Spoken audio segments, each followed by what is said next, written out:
Hey everybody, it's Mike from The Mike Wagner Show. If you like The Mike Wagner Show and you want to make your own podcast, well, let me tell you about Anchor. First of all, it's free. Secondly, there's creation tools that allow you to record and edit your podcast right from your phone or computer. You can also add any song from Spotify directly to your episodes. The possibilities are endless. Anchor will distribute your podcast for you. You can be heard on Spotify, Apple Podcasts, many more. You can also make money from your podcast with no minimum listenership. It's everything you need to make a podcast in one place. So download the free Anchor app or go to Anchor FM to get started. The Mike Wagner Show is powered by Sonic Web Studios. Hi, this is Mia Mosinzia, also known as Mia No Time for Love. Check out my latest book, Missing, available in print and ebook formats on Amazon.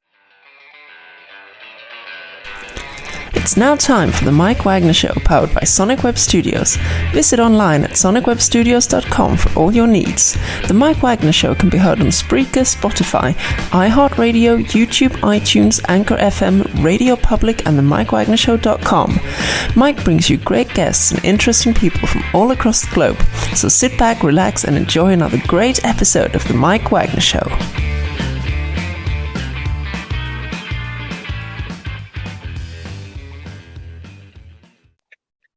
Hey everybody, it's Mike from The Mike Wagner Show, powered by Sonic Web Studios. Visit online at sonicwebstudios.com for all your needs. Looking at a professional website without breaking your budget, Sonic Web Studios is the answer.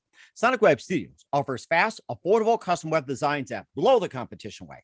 Call today, 1-800-303-3960. That's 1-800-303-3960, or email to support@sonicwebstudios.com.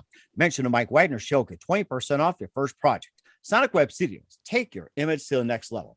Also, time to give official shout out to our official sponsor of the Mike Wagner Show, international warring author Mia Mosinzia. If you love fast-paced mysteries, you'll love Missing by Mia Mosinzia, available on Amazon in paperback and ebook. Missing is fast-paced and intriguing with an unforgettable twist. Takes place in 4 countries, 2 strangers, 1 target, where truth is an illusion and those you love will be the first to go missing. It's available on Amazon in paperback and ebook. Missing by Mia Mosinzia has garnered great reviews and even endorsed by Howard celebrities, including Joanna Cassidy, Forbes Riley, and many others. So grab your copy today before it goes missing by Mia Mosinzia, available on Amazon. Also, check out the Mike Wagner Show at themikewagnershow.com on over 30 podcast platforms, including Facebook, SoundCloud, Spreaker, Spotify, and iHeartRadio. Also, Anchor FM, iTunes, Google Play, Amazon, Audible, Apple Music, and more. Take the Mike Wagner Show with you on any mobile device. Subscribe to the Mike Wagner Show on the YouTube channel. Follow the Mike Wagner Show on Instagram and Twitter today. And for great gift ideas, go to Amazon.com and check out the Mike Wagner Show podcast. T-shirts, pop sockets, throw pillows, tote bags, makes great gifts 24/7. Amazon.com. Check out the Mike Wagner Show podcast. And for more great gift ideas, go to Amazon.com and check out Mia Mosinzia, like Missing, Once, Wrinkles, and more. Amazon.com/Mia Mosinzia. Check out his cool merchandise like T-shirts, pop sockets, hoodies, and phone cases, and more. Amazon.com/Mia Mosinzia. Check it out today. Also support the Mike Wagner Show on Anchor FM, PayPal, and the MikeWagnerShow.com. Make sure you give generously today. We're here with a terrific gentleman who is an author of a couple of amazing books, and he grew up in Buffalo, New York, and fell in love with reading and writing at an early age. We'll talk about that. He graduated from Hampton University, became a middle school science teacher in Baltimore, and reminded of the gap in contemporary Black literary protagonists. We'll find out more about that. He moved to Los Angeles and back in 2003, completed his doctoral in clinical psychology with LA County Department of Mental Health. And he's got a new book out there that works to integrate Black history into a family narrative that actually challenges the status quo for readiness in families as well, and also approaches the issue of racism in the U.S. Through the lens of a psychologist. And this book also deconstructs the intergenerational and effects of racism in both the oppressor and the oppressed, revealing how this unsolved problem manifests in the restart day phenomena of the Karen Troll. We'll talk about that. Live, ladies and gentlemen, from the Plus Studio somewhere in beautiful sunny California with all these palm trees. I wish we were there right now. He's the author of the new book, White on White Crime, Old Lies in Contemporary Times. Ladies and gentlemen, the amazing author, Dr. Donald E. Grant. Dr. Grant, good morning, good afternoon, good evening. Thanks for joining us today. Thank you so much for having me. What a great introduction. I appreciate that, Mike. Well, you got a great resume as well, too. You grew up in Buffalo, New York, and you fell in I love with reading did. and writing at an early age. And you graduated from Hampton University, became a science school teacher in Baltimore. You moved to Los Angeles in '03, completed your doctoral in clinical psychology with the LA County Department of Mental Health. And you also have two other books, which is called Black Men, Intergenerational Colonialism and Behavioral Health, A Noose Around the Nations, and A Moon for Us All. And you have a new book called White on White Crime, Old Lies in Contemporary Times. And this is through the lens of a psychologist approaching issue of racism in the U.S. And you break it down very nicely as well, too. And before getting to all that, Dr. Grant, tell us how you first got started. Yeah, thank you for that question. Again, thanks for the introduction. Yeah, I began my work as a middle school science teacher. My bachelor's degree is in biology, and I wanted to go to medical school, and I had an internship at a hospital and realized, nope, I don't want to do that. And there wasn't anything you can do with a bachelor's degree in biology was teach middle school science. And I loved it, but I recognized that the area where I could be most helpful was much larger. And that's when I decided to go to get my graduate degree in clinical psychology. And I became a clinician for LA County Department of Mental Health for years. I oversaw foster care systems for a bit. And I realized that it really wasn't my role, like in that micro area working with clients.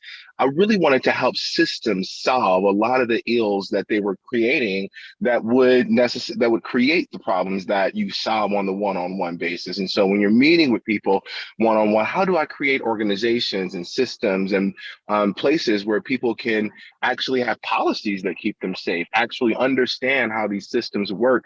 And so for me, I've been fortunate enough to have, three careers, not three jobs, many jobs, but three careers as a Wow. teacher, as a middle school teacher. That was one significant career. And then as a clinical psychologist, I served and worked with people. And then I was a higher education administrator and executive for a while. I served as a dean at a college, overseeing three schools, one school with three programs in human development. And for me, now that I run my own business full time and I'm a writer full time, it's been amazing to be able to take all those different pieces of spaces that I've been and integrate them. And I find that my clients see a lot of value in that. And I work with major organizations across the country, a lot of Fortune 100 companies to help them move through discussions and move through innovations, not just in the diversity, equity, and inclusion space, but right now, I'm actually training 12 major news stations Wow. on trauma-informed care, meaning that, you send a journalist out to do a story on the murder of an 8-year-old, and then you expect them to just go back to their desk and edit the story and prepare it. But we're not saying, especially if that's a parent, how they've been traumatized. And so I'm helping news stations understand that right now. So my work is in an array of spaces, but they all really feed into my ability to support wellness in so many different areas. Mm-hmm. And you also talked about having some, solving problems, policies, and everything else. You talked about with implementing, like with the news stations and everything else. What are some of the other policies you've implemented? What are some of the big success stories you have encountered? Like, say, implement this, implement that, and the result is just tremendous. Like, what are some of the other success stories you've had?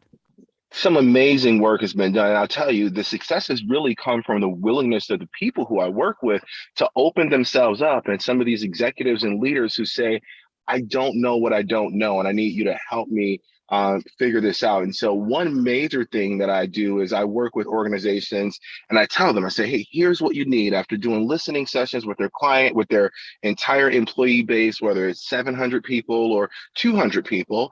And then moving them into a space where they understand the needs and then activating them. One thing I did was I had to read one organization's entire staff handbook and employee handbook to help them understand that the infrastructure that they needed to reach the goals that they wanted, they didn't have. They needed new HR policies and practices. They needed new recruitment policies and practices. They need to open their pipeline to explore new multicultural groups. And so being able to review a handbook for a major organization and say, these are all the barriers that you're creating logistically to get your work done. Another one that I have that I'm really proud of was a script that I read for a client of mine to help them understand some tropes that they were using as it related to African Americans and other Black Americans. And, right now in Hollywood, we have this major concern with white writers kind of presenting Black characters in a certain way,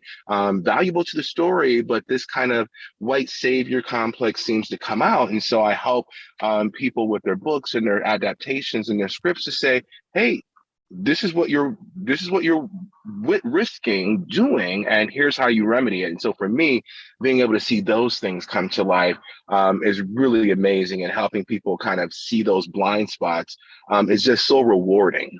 And do you think these challenges have been much more difficult, today, or were they were greater or easier challenges, like say, 10, 20, 30 years ago? I think when you think about, as just in the book, I talk about just very briefly the film that was released in 1915, Birth of a Nation.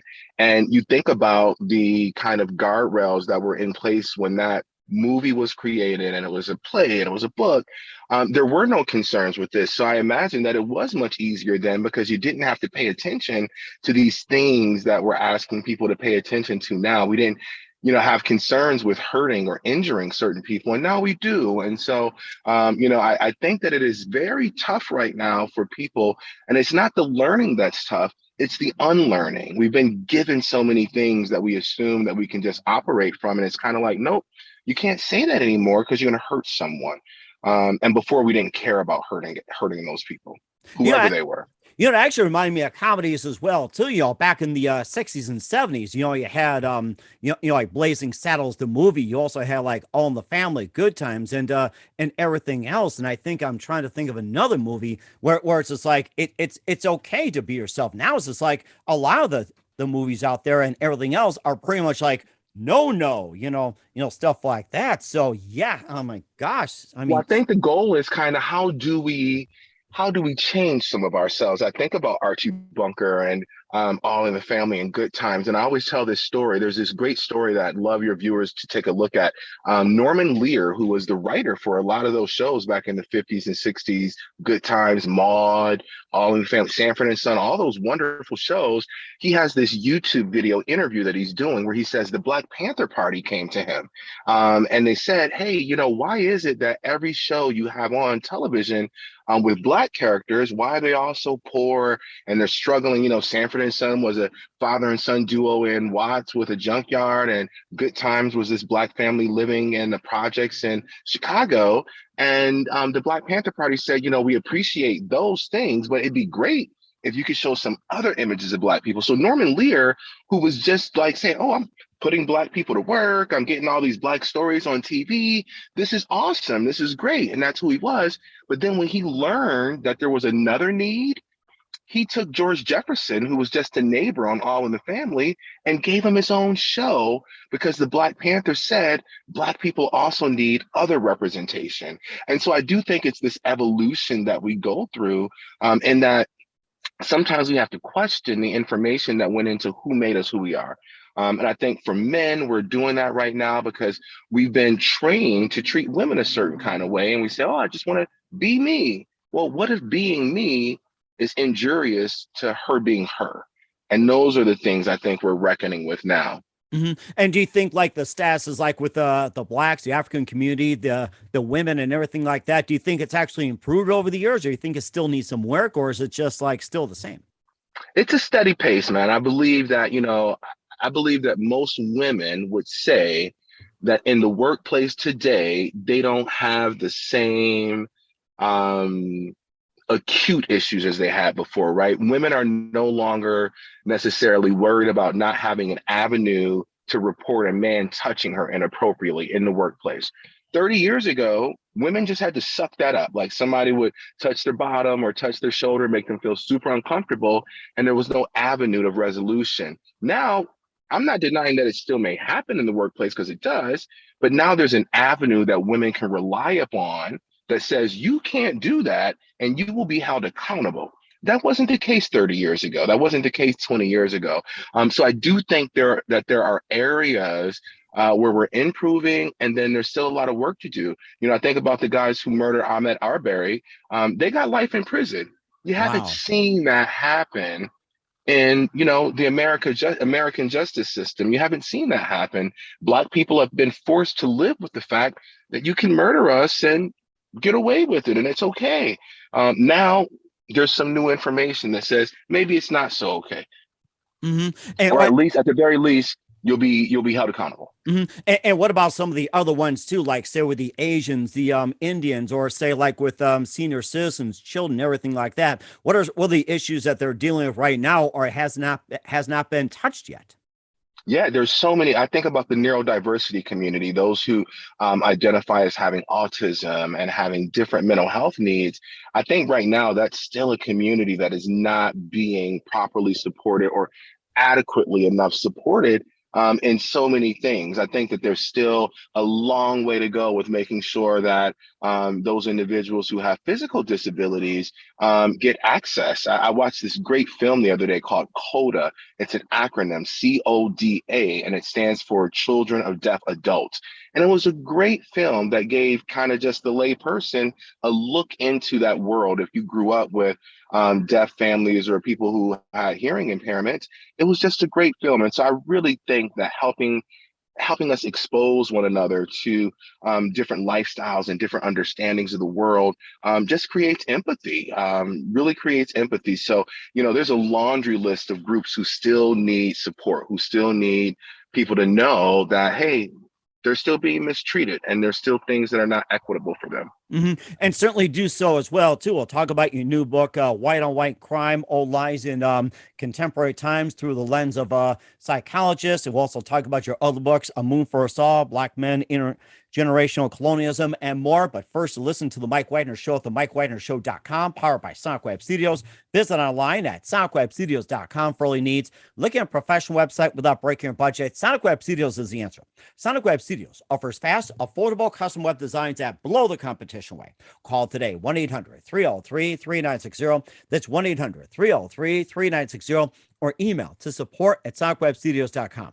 Mention the Mike Wagner Show. Get 20% off your first project. Sonic Web Studios. Take your image to the next level. Also, time to give official shout out to our official sponsor of the Mike Wagner Show, international warring author Mia Molson-Zia. If you love fast-paced mysteries, you'll love Missing by Mia Molson-Zia. Available on Amazon in paperback and ebook. Missing is fast-paced and intriguing with an unforgettable twist. Takes place in 4 countries, 2 strangers, 1 target, where truth is an illusion and those you love will be the first go missing. It's available on Amazon in paperback and ebook. Missing by Mia Molson-Zia has garnered great reviews and even loved and endorsed by Howard celebrities, including Joanna Cassie, Forbes Riley, and many others. So grab your copy today for Goes Missing by Mia Molson-Zia, available on Amazon. Also, check out the Mike Wagner Show at the MikeWagnerShow.com on over 30 podcast platforms.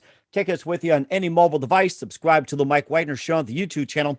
Follow the Mike Wagner Show on Instagram and Twitter today. For great gift ideas and more, go to Amazon.com and check out the Mike Wagner Show podcast. And for more great gift ideas, go to Amazon.com. Check out Mia Molson-Zia's books like Missing, Once, and Wrinkles. Also great t-shirts, pop sockets, hoodies, and tote bags, and also as well as phone cases and more. Amazon.com/Mia Molson-Zia. Check it out today. Also support the Mike Wagner Show on Anchor FM, PayPal, and the MikeWagnerShow.com. Make sure you do so today. We're here with the amazing author, Dr. Donald Grant, with grew up in Buffalo, New York, fell in love with reading, also graduated from Hampton University, become a Mills Science School teacher here on the Mike Wagner Show from Baltimore, Maryland. Before we talk about your books, A Moon for Us All, Black Men, Intergenerational Colonialism, and the new one, White on White Crime. And you grew up in Buffalo and you fell in love with reading. And, tell us about that. It's like, I love reading books also, too. It's amazing. It's not the Charlie Brown, by the way.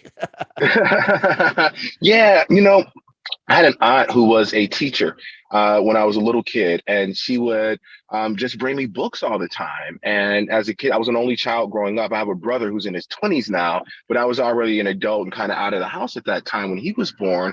But I just read. I just really enjoyed reading. I didn't grow up with a whole lot of stuff. And so books were an opportunity. The internet didn't exist when I was a kid. And so books were really an opportunity to kind of like move me around the world. And I went to an amazing school from 5th grade through 12th grade called City Honors High School, which was even greater exposure, one of the best schools in all of Western New York, really. And it also exposed me to all different types of reading. So, Mm. in fifth and sixth grade, I'm reading Shakespeare and all these different things, which was amazing. And so for me, I really did fall in love with reading early, and writing as well.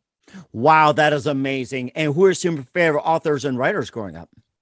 That's a great question. And so August Wilson was probably my first favorite playwright. I really, really fell in love with plays through reading August Wilson. And then that helped August Wilson, a Black playwright, actually helped me better understand Shakespeare, in reading that. I love reading Things Fall Apart.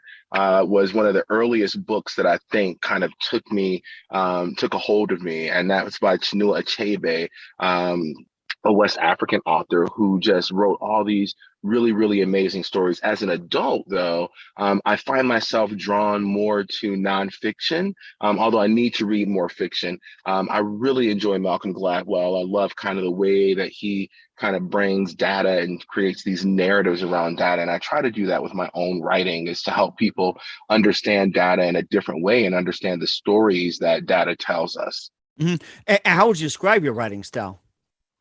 Huh. I feel like I write, well, I've heard this. I write the way I speak. And I don't know if that, I need to talk to other authors about that, because more often than not, when people are reading my work, they say, I can hear your voice Wow. in the way that you write. And so I really feel like, having been an educator for so many years, a college professor for so many years, and in higher education, I've built this cadence of writing that really legitimately matches my speech pattern. That's really interesting too. And we'll talk about your first book, of Munos, up for us all. And it's about a student that who's not pleased to learn he's a major, has a school assignment to complete over Yeah. spring break. And tell us more about that. Now, was that you as a child who was not happy about writing something over spring break? I felt that would be a fun kind of common thing that so many kids experience, like this project over a break. And so I felt that would be a good connecting point for kids. And so that was actually my second book. And what I did with that one was, I really wanted families to have an opportunity to kind of open up dialogue with their families, with their loved ones. I wanted a book where, a kid and a mom and dad could read it together, and it kind of prompts these dialogues. Growing up, like the kid in the story, my family and I, we would drive from Buffalo, New York to North and South Carolina every year. My great grandfather moved his family to Buffalo in the 50s during Jim Crow, to escape that, and Mm. moved up to work in the steel mills in Buffalo, which was a bustling town during the Great Migration. But they wanted to make sure that we knew our family in the South. And so every year during Easter, we pack up into my great grandpa's van and we drive down. And so I wanted to kind of share that narrative, because there was so many rich opportunities for stories. So much of what I learned about my family happened on those trips. And so I wanted to be able to have people learn about the experiences of Black Americans, learn about Black history, and then hear some really important discussions that happen amongst Black folk in a way that allowed them and invited them to have those conversations themselves. Like, what did the Capitol raid mean?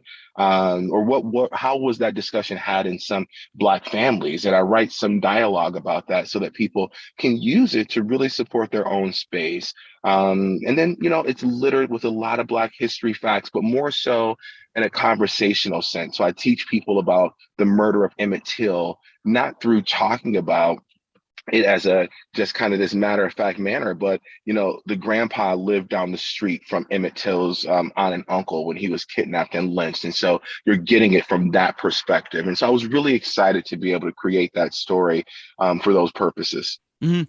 And also too, I noticed that as well too, that also share stories about where they lived and everything, from Europe to pre-colonial Ghana, Brazil, plantations in Mississippi and everything, and just a little bit about that, and of course the way they live, like in certain parts of the world, even like say Detroit, or say in Birmingham, or you go out to Paris. I had a, a section over there, or even go out to, say, like with I'm trying to think, there's like another one. Well, there's all over. So you can just pick a few. So Yeah, all over the world, and that's another thing that I want to do, and that's what was related in my first book, was talking about how so many of these things are global issues.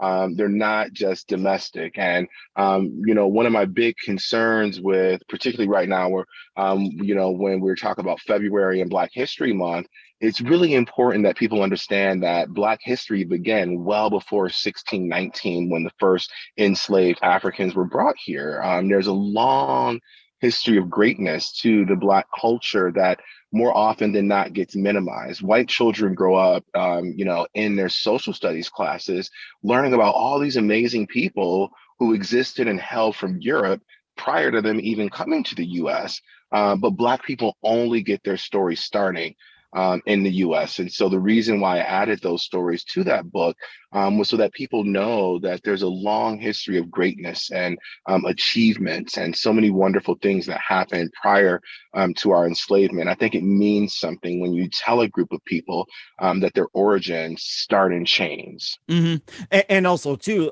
especially your other book, Black Men, Intergenerational Colonialism and Behavioral Health, a News Across the Nations, and details about 4 Nations. nations. Yes. That's a Yeah. hard word to that's a hard word to Euronormative. spit out. Yeah, it's a hard one to get out. And what I wanted to do with that was to say that, we look at the dangers that we say Black men experience in the United States. And I've traveled the world. I've been on every continent except Antarctica. And I always say that in every nation that is kind of dominated by whiteness, Black men are experiencing this, and I wanted to create the data to support it. And so Black Men, Intergenerational Colonialism and Behavioral Health, a Noose Across Nations, that was my first book published by Palgrave Macmillan, a textbook publisher, which I did an in-depth research study showing how we see outcomes very similarly in the US, Canada, France, and the UK for Black men. And these are Black men whose grandparents were Frenchmen. I'm not talking about, because you add a whole new layer of discussion when you talk about immigration, but these are Black folk who grew up in these places. And we still see in France a disproportionate number of Black men being arrested. The reason why we don't see the same Black men dying from police shootings in those countries, because police don't carry guns at the same rate that they do here in the United States of America. But you still see disproportionate arrests. You still see disproportionate detainment, but you also still see disproportionate high blood pressure, disproportionate school dropout rates. Black men are overly incarcerated in all these nations. And so I wanted people to understand that the narrative is much bigger than just the United States, even though this is where the bulk of the slave plantations were, considering those 4 nations that I'm describing. Just because there were no big plantations in London, we know that entire economy was grounded in the free slave labor that was being created in the cotton plantation industry. And so I just wanted people to have a perspective that said it's bigger than we think. And that means we need to dedicate resources to it that are bigger than we think we need to. And of all the 4 nations you talked about, the US, the UK, France, and Canada, which one is considered the most oppressed, and which one is, say, making some progress to the issues? It's a great question. So I'll give a different answer for each because it's a little bit more nuanced than that. So what I'll say about France is that France right now doesn't allow you to collect data based on race unless you're a nonprofit who's been given a special government license to do it. And so the problem in France is that all their social programming is primarily based on socioeconomic status and immigration status. So the Black French people, the Afro-French people, are experiencing this space where they're saying, hey, we need resources that are different, but because you're not counting us, we don't see it. We can't get what we need. And so I do think that even though many Afro-French people are experiencing some really great opportunities, so on and so forth, I think they're going to be caught behind because the government is not acknowledging the fact that these different groups need different things.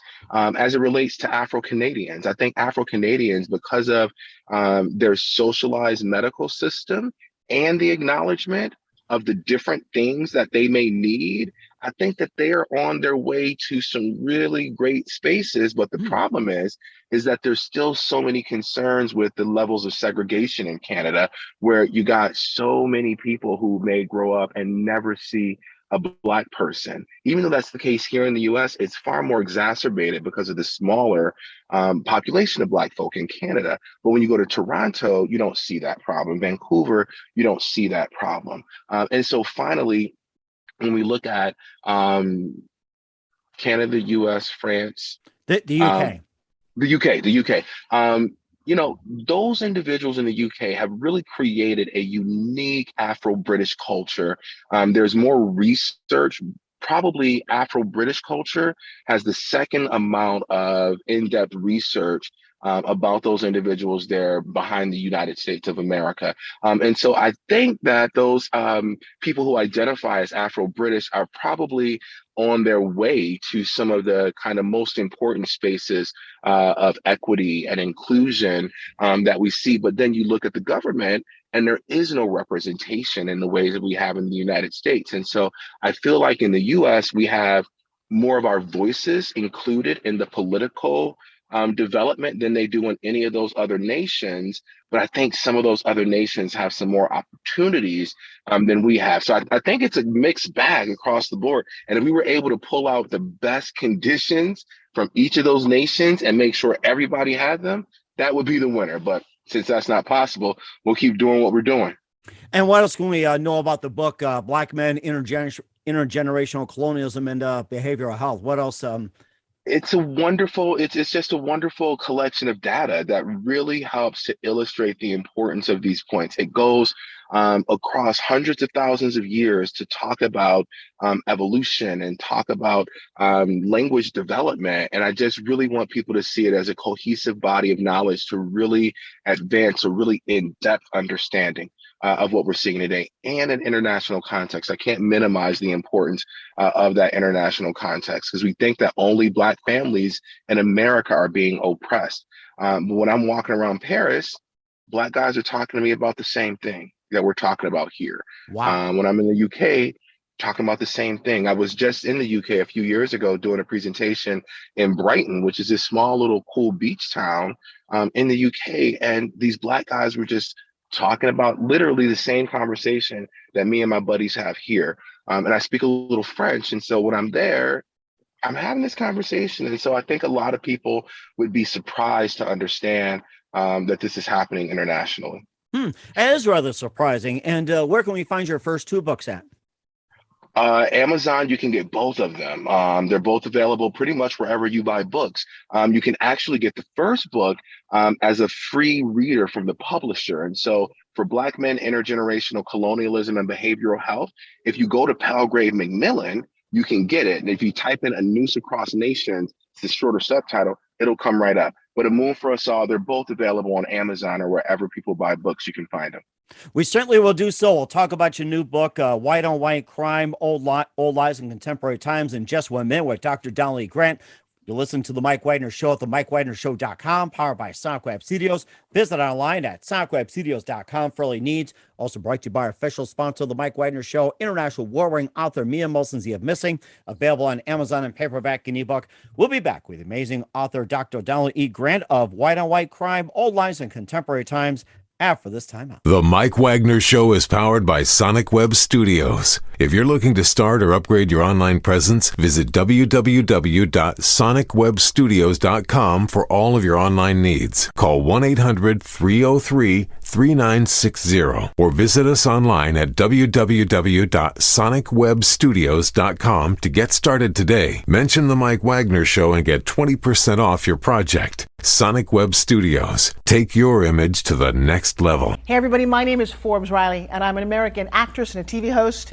And I was delighted when I got my copy of Missing, which is Extraordinary Relation of Ordinary People based on a real life relationship. It's well written. It's amazing. You know, it talks about a man who has lost his wife and his daughter, and it's very well done. I'm going to highly recommend that you go get your copy of Missing. It is a powerful, exciting read. Mr. Mian Moshe Zia. He is the author of Missing. And I want to give a big shout out and a kiss all the way halfway around the world to my dear friend. Check him out at Mia's website. It's called www.miamotionzea.com. Missing, available on Amazon. Again, I'm Forbes Riley, and I will see you again soon. Bye-bye. Hey, this is Ray Powers, and boy, are you in luck. Right place, right time. Tuned in to the Mike Wagner Show. You heard me.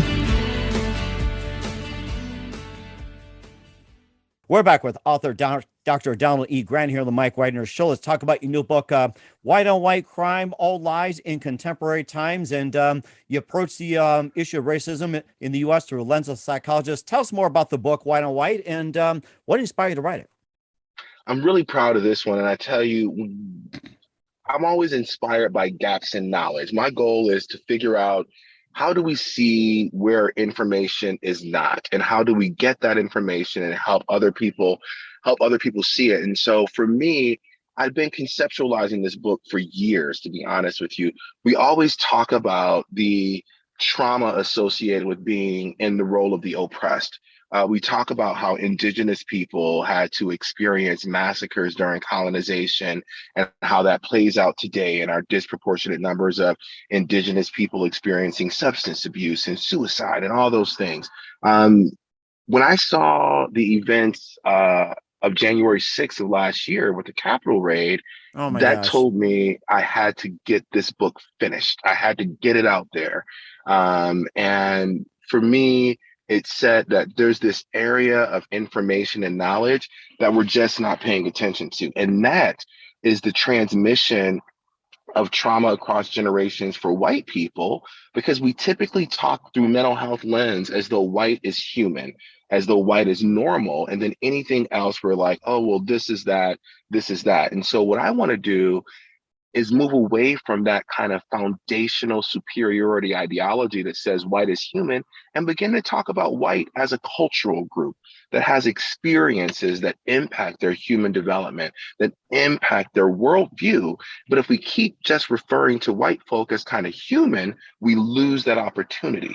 And so what I began to do was I began to dig into the narratives and kind of do this juxtaposition of, how do we explain the trauma of Black folk that have lived from enslavement all the way forward? How do we explain the trauma of the Latinx and Hispanic communities who have experienced all these things that still exist in them today, with immigration, trauma, variety of things? And so I looked at the scientific mechanisms used to describe those.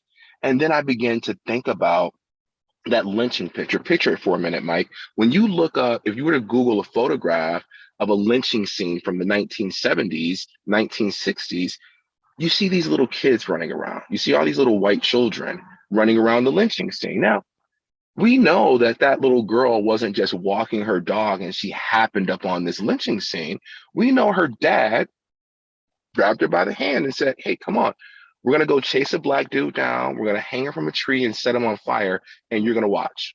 Oh my gosh. That's what happened with that jogger in Atlanta being attacked by three guys. It made me think of it. It's like, hey, here's somebody, let's attack. And he's just jogging through, just minding his own business. I mean, that just brought a flashback. Like, oh my gosh. Yeah. And think about this from like the perspective of a 9-year-old. And so when you look at that, nobody's talking about the trauma that little girl went home with. Nobody's talking about it because it was just what you did to perpetuate white supremacy. In order to make sure your daughters understood that she was better than Black folk, you made her watch you murder Black people. Excuse me. But we don't talk about that. We don't talk about the fact that little girl, she's now the age of a college student's grandmother. Wow. She's not 105. She's 82. Mm-hmm. And so when we talk about racism, the reason I created this book was to move through the understanding of the fact that white families are still traumatizing their children to maintain this lie of their superiority, to maintain this lie that says that they are better than everybody else. What we want to do is help people understand that what we saw on January 6, 2021 at that raid on the Capitol, we saw a bunch of white people mad because the lies that they've been told throughout their entire lives are now coming back and saying, well, actually, you're the same as everybody else. Not worse, but not better. And you've been told that you've been better. And so now the anger is overwhelming and we're acting surprised that it's overwhelming. Well, if generations of white men have been told for hundreds of years that they have the right to own Black people, they have the right to tell them what to do, to kill them, why are we surprised now that when we're telling them you can't do that anymore, why are we surprised that that results in this huge reaction? And so what I want to do through this book is help people understand the magnitude of what we're trying to unlearn, unpack, and remediate so that we can help people stop doing this. The title of the book is obviously aimed at being a little bit hyperbolic, using kind of the trope that people use for Black on Black crime. But I think one of the biggest crimes of our century are white people continuously lying to their children about their superiority. Because here's the problem.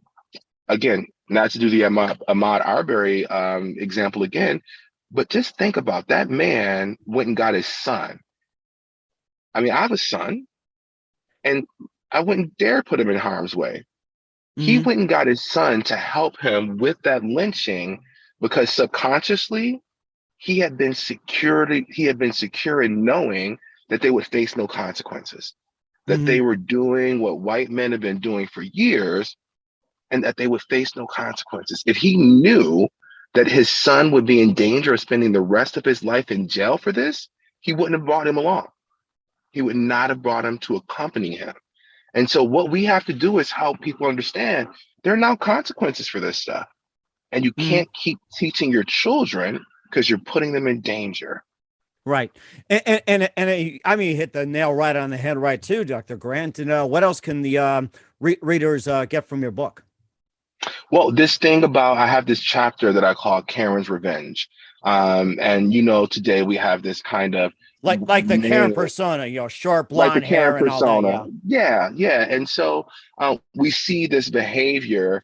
And I also think that I write that chapter specifically because we've really minimized the roles that white women have played in the perpetuation of oppression across the globe. And there's this wonderful book, I can't think of the author's name, but it's called They Were Her Property, where she details all the evidence that speaks to white women slave owners that we don't talk enough about. And so in this chapter, I really want people to understand that when we're talking about racism and dismantling it, even though we don't see white women as complicit as they are, we have to start seeing it.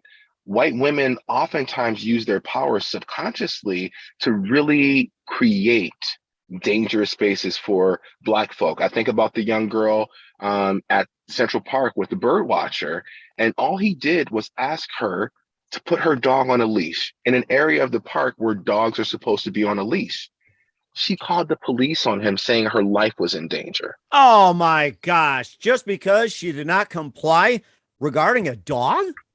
And that's what we see. That's what the evidence is showing me through this historic reflection, is that one of the major roles that white women have played in this is their ability, their knowledge of how they have protections in the world.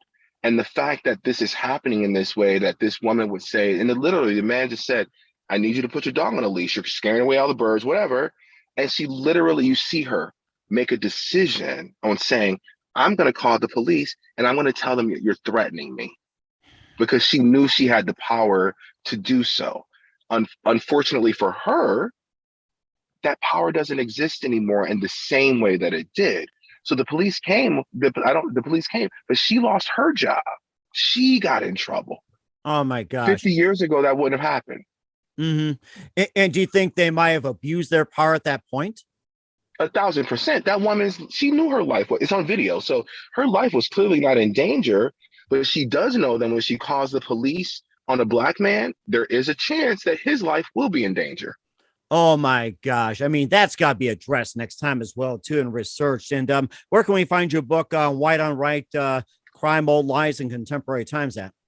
I tell you, Mike, you are lucky to be right on the cusp of this. So it's going to be released in 2 weeks from now. And so Wow. it's going to be on Amazon. I got a little bit behind on it. My anticipation was to have it out by now, but it's going to be released for pre-sale very soon. And it's going to be available for purchase anywhere you buy books. We're certainly looking forward to it. Just make sure Karen doesn't get a hold of it or abuse it. I'm kidding. She'll call the police on my book for sure. Yeah, exactly. And then just don't sell it to her. We're here with Dr. Donnelly Grant here on the Mike Wagner Show with White on White Crime, Old Lies, and Contemporary Times. Dr. Grant, it's been great having you on. And just a few more things. What else can we expect from you in 2022 and beyond?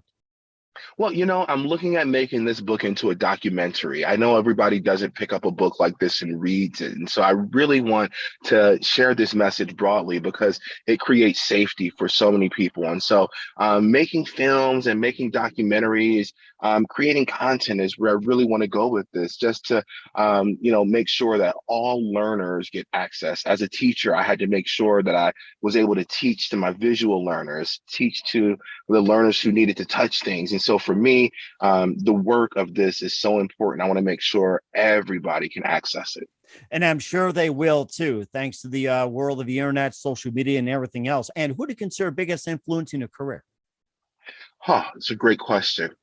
I think early on, Dr. Cornel West was a big influence on me. He and Dr. Henry Louis Gates Jr. have been really influential kind of external people who I don't know them, but I've watched how they moved academically, and they really served a really, really important role for me. But then I think about many of the men and women just in my families. I have one of the highest degrees in my entire family, and I was fortunate enough to have been around really hardworking people all my life, from my dad to my mom to my grandparents. And I think that they really poured a lot into me about the hard work. And so I think they had a huge influence on how I move, who I've become, and kind of how I choose what I do in my career. That is so amazing. Just fantastic. And what's the best advice you can give to anybody at this point? Take responsibility. We all have a role to make this world a certain way. Let's all hold our part of that and take responsibility and do something to fix the stuff that's messed up. And that is so well said. We will do so. Once again, author Dr. Donnelly Grant here on the Mike Wagner Show with White on White Crime, Old Lies, and Contemporary Times. Dr. Grant, a very big thank you for your time. You've been absolutely amazing. Learned a lot from you. Looking forward to having you again soon. Make sure you keep us up to date. Keep in touch. We'd love to have you back. Once again, tell us about your upcoming projects. What's your website? How do people contact you? Where can people purchase or check out your books? Thank you so much, Mike. It's been such a great time. Such a pleasure talking with you and your great questions. You can follow me on social media at Dr. Grant Jr. On Instagram. You can find my books on Amazon, wherever you shop or wherever else you shop for books. And you can go to my website, mindfultrainingsolutions.com. It's my boutique training and consulting firm where you can reach out to me, connect with me, ask questions, or find out if I can be supportive of some of your business needs. We will certainly do so. Very supportive. Once again, Dr. Grant, a very big thank you for your time. You've been absolutely fantastic. Looking forward to having you again soon. Make sure you keep us up to date. Keep in touch. We'd love to have you back. And we wish you all the very best. You've got a great future ahead of you. Thank you, Mike. I appreciate that. I'll be looking forward to hearing more of your podcast. The Mike Wagner Show is powered by Sonic Web Studios. If you're looking to start or upgrade your online presence, visit www.sonicwebstudios.com for all of your online needs. Call 1-800-303-3960 or visit us online at www.sonicwebstudios.com to get started today. Mention the Mike Wagner Show and get 20% off your project. Sonic Web Studios. Take your image to the next level. Hey everybody, my name is Forbes Riley, and I'm an American actress and a TV host. And I was delighted when I got my copy of Missing, which is Extraordinary Relation of Ordinary People based on a real life relationship. It's well written. It's amazing.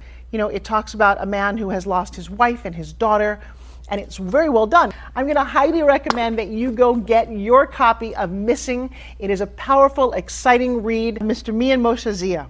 He is the author of Missing. And I want to give a big shout out and a kiss all the way halfway around the world to my dear friend. Check him out at Mia's website. It's called www.miamotionzea.com. Missing, available on Amazon. Again, I'm Forbes Riley, and I will see you again soon. Bye-bye.